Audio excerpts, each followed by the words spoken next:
Здравствуйте, компания Прогресс Авто. Приветствуем вас на очередном нашем обзоре мини-трактора. В данный момент у нас здесь стоит Янмар RS27 с козыречком, с фрезой. Крупный трактор Янмар, достаточно современный, уже, соответственно, с гидроусилителем руля, с реверсом. То есть все функции, что нужны для удобства, есть. Шины видим.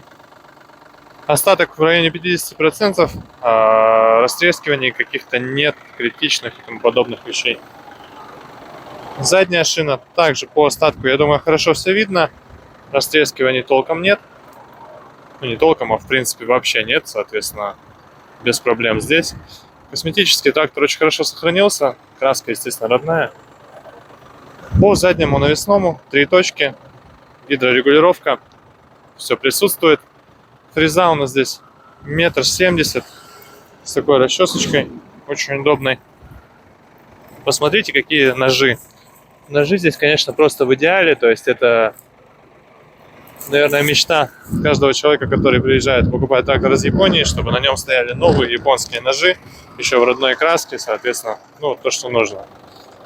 По правой стороне все так же комплектно, цело, очень хорошо сохранилось. Поэтому вот то, что имеем.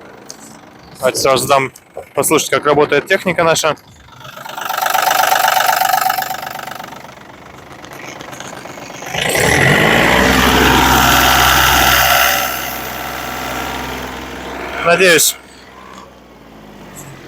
Надеюсь, что слышно. Очень хотелось бы в это верить. По части навесного оборудования видим гидрорегулировки все.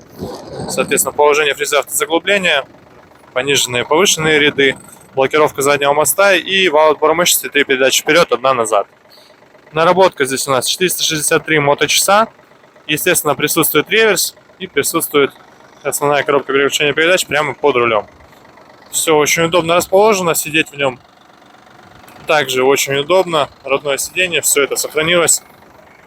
Поэтому вот такой тракторок Янмар RS27 по приемлемой цене достаточно. Компании Прогресс Авто. Приезжайте к нам. Всего доброго.